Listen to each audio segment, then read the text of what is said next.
প্রত্যেকটা মানুষই তার ভালোবাসার মানুষের ভাগ কাউকে কখনো দিতে পারে না।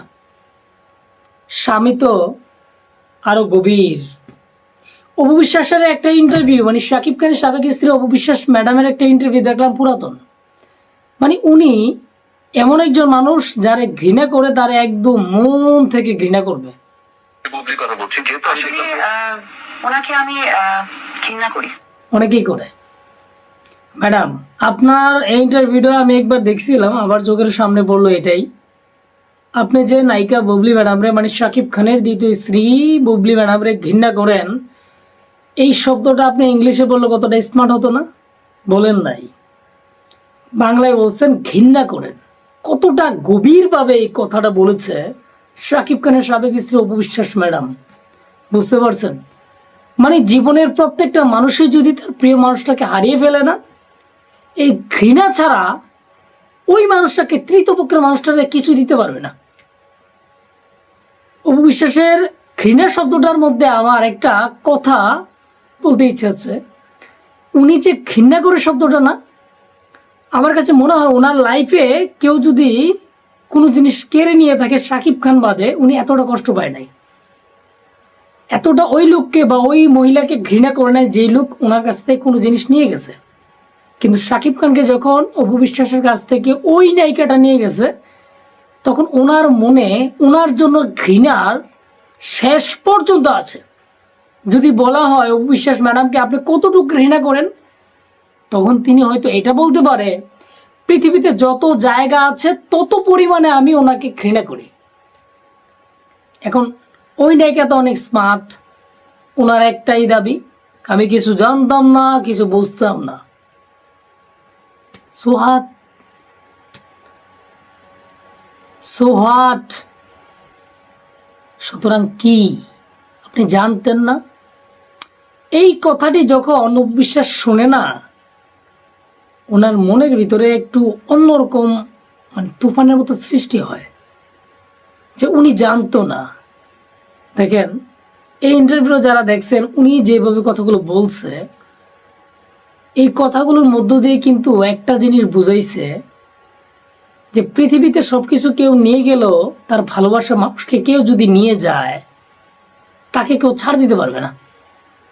ভালোবাসা এমন একটা জিনিস, ভালোবাসা এমন একটা বিষয়, ভালোবাসার মানুষটা এতটাই প্রিয় হয় যদি সত্যিকারীভাবে ভালোবাসে। বর্তমানে তো ভালোবাসা বলতে তেমন কিছু নাই, হয়তো হাতে গোনায় কয়েকজন ভালোবাসা সত্যিকার, বাকিগুলাই পুরা ফলস। মিথ্যে ভালোবাসার কোনো মূল্য নাই, সে মানুষটা যদি হারিয়েও যায় কিচ্ছু আসে যায় না।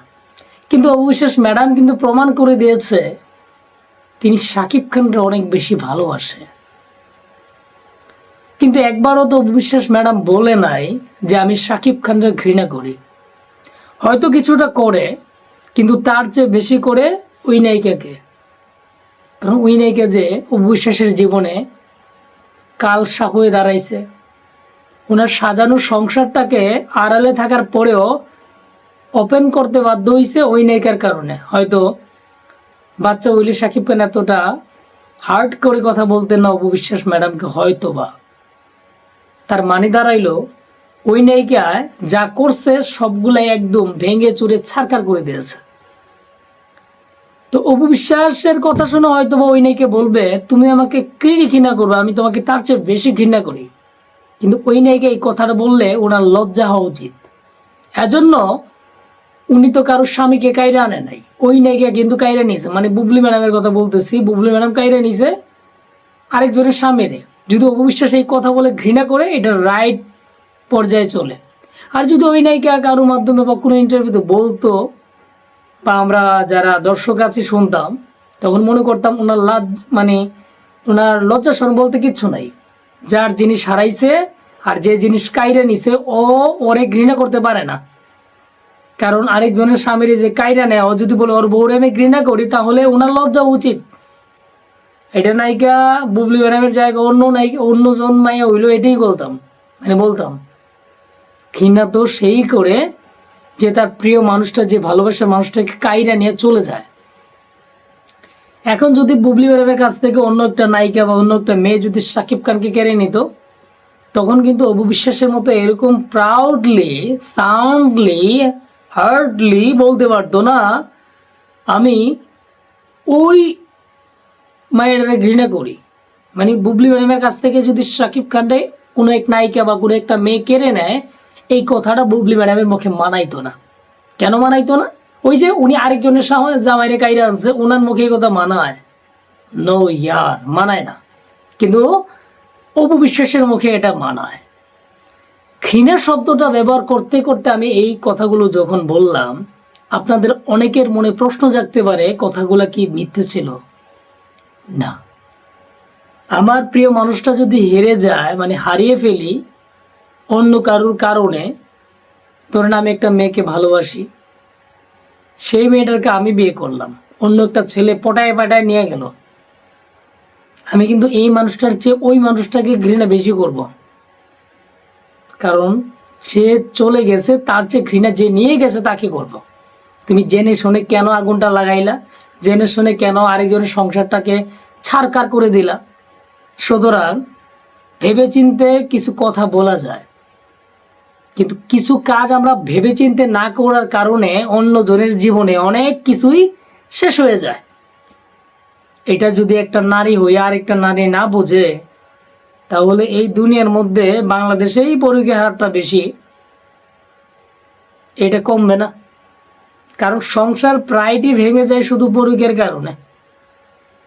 কিন্তু ওই নায়িকা যখন হেসে হেসে বলে ভালোবাসার প্রসঙ্গে আমি ভালোবাসি ভালোবাসি মেগাস্টার শাকিব খানকে, ওনাকে আমার আমার প্রথম ভালোবাসা, প্রথম চয়েস, তখন এই কথাটি বললে না, ওনারা আমি ঘৃণা করি।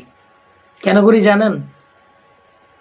একটা মানুষ 40 বছর বা 35 বছর ধরেন, তারে যদি আপনার মনে ধরে, সে মানুষটা কি 35 বছরে কাউকে ভালোবাসতে পারে নাই? আপনার চয়েসে এসে গেছে, তার প্রতি খোঁজ লাগান, দেখবেন সে অন্য নায়িকা অন্য মায়ের সাথে 20টা প্রেম করতেছে।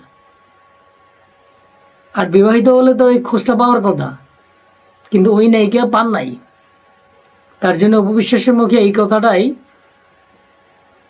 আমি তাকে হেড করি এটা বলবো না, আমি তাকে বাংলায় ঘৃণা করি। হেড বললে স্মার্ট হয়ে যায়, আর ঘৃণা শব্দটা খুবই ঘৃণিত, বুঝতে পারছেন? কিছু কথা থাকে অবিশ্বাসে, যে কথাগুলো কেউ এভাবে বলে নাই তার সতীনকে নিয়ে। বাংলাদেশে তো অনেক ডিভোর্স হয়েছে, একজন আরেকজনের জামাইরে কাইরে নিয়েছে, কিন্তু অবিশ্বাসকে যেভাবে মানে প্রেজেন্ট করা হয়েছে সবার মাধ্যমে, ওই নায়িকার কারণে, এভাবে হয়তো কাউকে এভাবে উপস্থাপন করে নাই। সুতরাং বুঝতে হবে যে ওই নায়িকা অবিশ্বাস কতটা সর্বনাশ করেছে, ওই নায়িকায় এটা টের পাবে না। কারণ ওনার তো কোনো জিনিস হারিয়ে যায় নাই।